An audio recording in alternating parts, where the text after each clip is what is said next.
When we first talked with you about the Grand Avenue Park project, you weren't assigned to it yet. You were one of our grand leaders that we had interviewed. And Marty did a little interview with you. And one of the things that you mentioned is that it would be really great if there were a way to memorialize the park proposal process and the process of creating the park in the park itself. And I was wondering if you had any thoughts about that, if you see that perhaps happening. Yeah, we've still been talking about that. But I think that the public engagement was really key here, and the way that you really contributed to getting it more coverage and asking for conversations and opinions about it.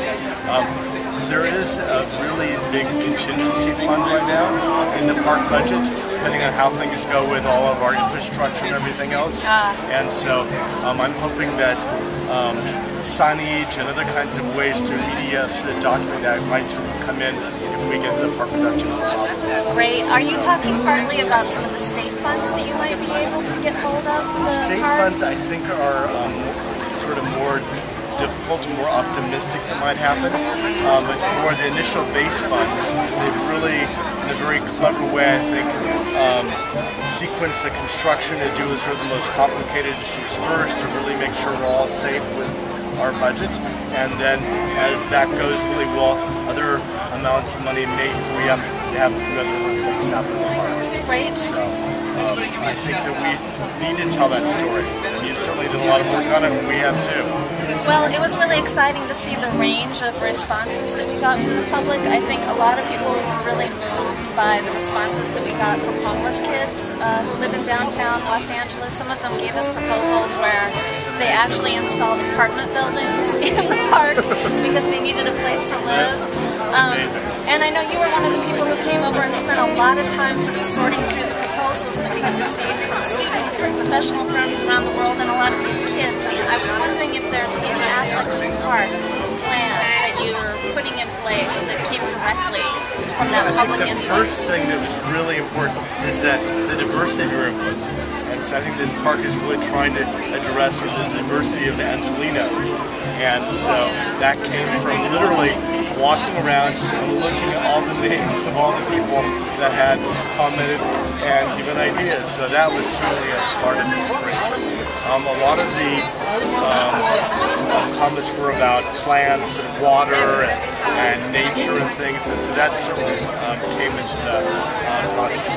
We heard through you and others about this little dog park. Yes. So that's become a part of it. And so, you know, the trick is always trying to incorporate as many wishes as you can and ending up with a horse and not, you know, this strange animal. And so we've really tried to, I think, absorb as much as we can and synthesize the process until it becomes a cohesive thing. And that's probably been the biggest criticism of the park. That I think in the beginning we were so avidly committed to incorporating everything that everyone could possibly tell us that it ended up not being as cohesive as it could. And because the process took a while, we were able, I think, to mature the design and still keep all those things in it, still have it be about some bigger, clearer ideas. Yeah, one thing that Christopher Hawthorne talked about in the LA Times article yesterday was that you were trying to reflect the cosmopolitanism of Los Angeles and its sort of global quality. And I was wondering if you could talk about some of the design elements of the park that reflect that global and diverse Los Angeles. I think there are probably a couple different areas that come through. The first one, which is really easy, is just the programming of the park. Yes. We're spending lots of energy and lots of money pulling utilities and power and media and all these systems everywhere. So it's really easy to have things like this band that we're hearing in the background. And so I think trying to make it a place for cultural celebrations is kind of number one of my points. Yes, when we did, we webcast the community workshops that took place here in the park, and we had a terrible time trying to tap into electricity and into an upload feed. Right, and a Wi-Fi feed. We had to sort of cut a deal with the mayor's office in order to get that done. So we definitely understand that was part of the issue. I heard that the Music Center might be in line to be in charge of programming in the park. I was wondering what you felt about that. I think that it's really would be fantastic. The reason being is that they have a lot of the infrastructure already established. as far as, you know, the support facilities and the know-how and the PR, marketing, all those kinds of things. There could be a new institution invented to do that, but just the learning curve to sort of get up to speed of when that can happen would be huge. And I love all the new dance parties in the plaza. And so this kind of outreach, how to bring the community in the music center is fantastic. So I think they're really seeing it as that is sort of the gem of the idea that could translate to the entire park, which would really be a people's cultural place. Right.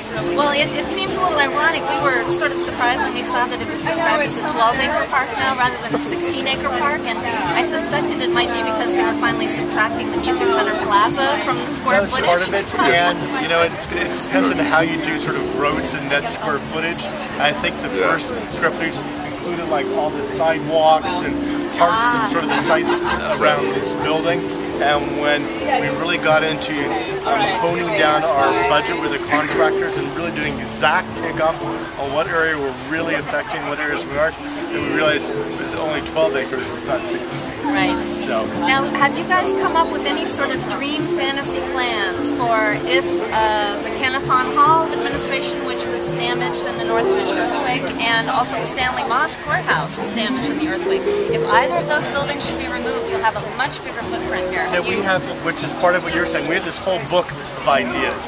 Ideas that you contributed, ideas that we drew, and we have plans to show with one building gone or both buildings gone, how the park could expand. And I think our biggest concern is that if something like that happens, we don't have to rip up what we've already done.